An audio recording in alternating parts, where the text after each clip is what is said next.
បាទសួស្តីអ្នកទាំងគ្នាស្វាគមន៍មកកាន់ channel ខ្ញុំជាថ្មីហើយថ្ងៃនេះខ្ញុំមាននៅ laptop មួយ model ទៀតហើយសម្រាប់បង្ហាញជូនអ្នកទាំងគ្នាហើយនេះគឺជា Dell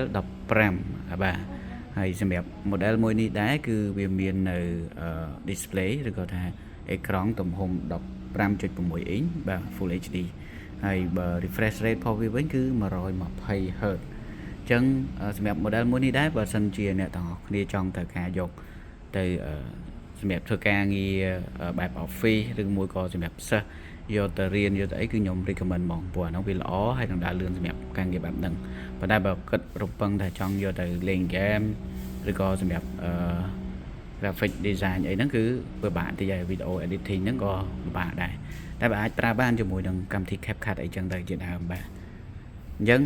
សម្រាប់ model មួយនេះដែរខ្ញុំចង់បញ្ជាក់តិចវាមានជាមួយនឹង spec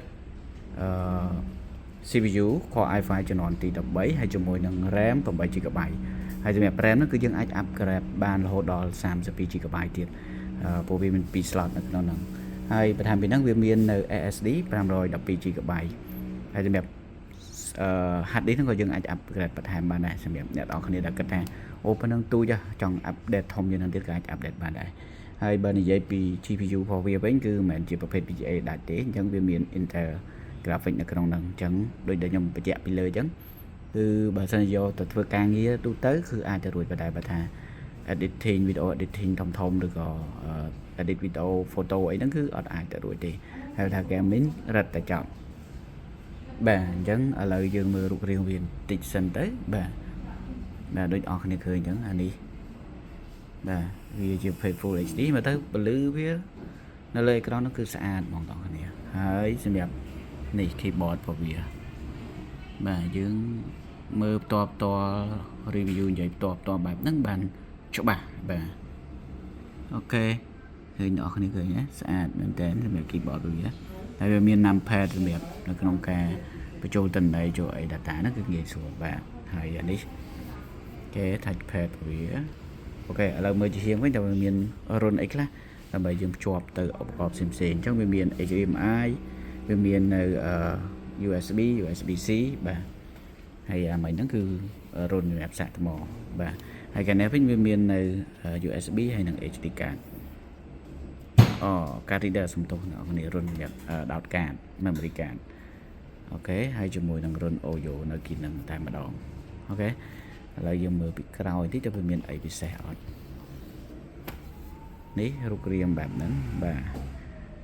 អញ្ចឹងសម្រាប់អ្នកទាំងអស់គ្នាដែលឆ្លាញ់ពណ៌ប្រាក់ហើយរូបរាងសាមញ្ញបែបហ្នឹងខ្ញុំគិតថា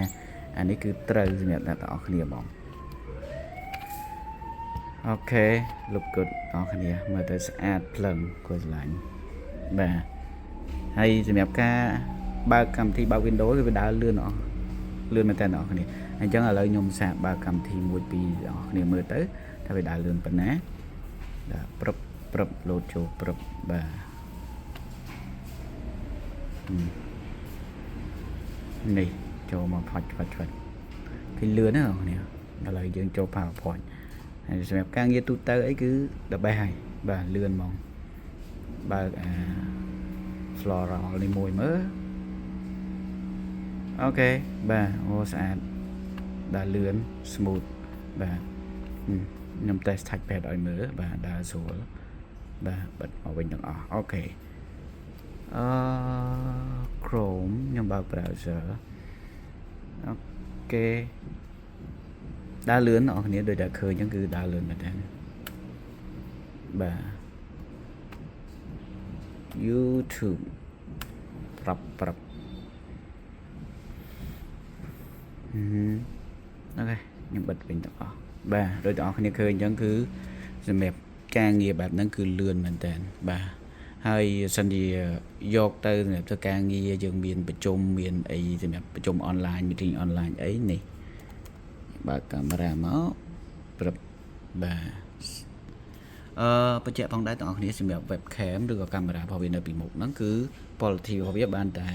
720ទេវាអត់បានខ្ពស់ទេហើយអាចទទួលយកបានហើយបើសិនជាកន្លែងរបស់យើងមានពន្លឺគ្រប់គ្រាន់ទៀតចឹងថតទៅគឺបានឲ្យ meeting គឺស្អាតហើយអូខេ អូខេអ្នកនរគ្នាមានប៉ុណ្ណឹងសម្រាប់ការ review បង្ហាញរបស់ខ្ញុំទៅលើ Dell 15 inch មួយហ្នឹងឬក៏ Dell 15មួយហ្នឹងហើយចង់បញ្ជាក់បន្តិចតាក់ទងជាមួយនឹងតម្លៃរបស់វាគឺ$519បាទហើយសម្រាប់អ្នកនរគ្នាដែលចាប់អារម្មណ៍ចង់ជាវនៅ laptop មួយហ្នឹងឬក៏ចាប់អារម្មណ៍ចំពោះ laptop មួយហ្នឹងអាចមករកបាននៅ NTL showroom ហើយនៅ NTL showroom ក៏មានការបង់រំលោះផងដែរអញ្ចឹងបើតែអ្នកនរគ្នាចាប់អារម្មណ៍ចង់បង់រំលោះហើយអាចបង់បាននៅ NTL showroom សម្រាប់ព័ត៌មានបន្ថែមខ្ញុំនឹងដាក់នៅលើវីដេអូមួយនេះនៅកន្ទុយអញ្ចឹងបងប្អូនគ្នាអាចតាក់ទងតែហាងផ្ទាល់បានឬក៏តាមរយៈ page ក៏បានដែរបាទអូខេឥ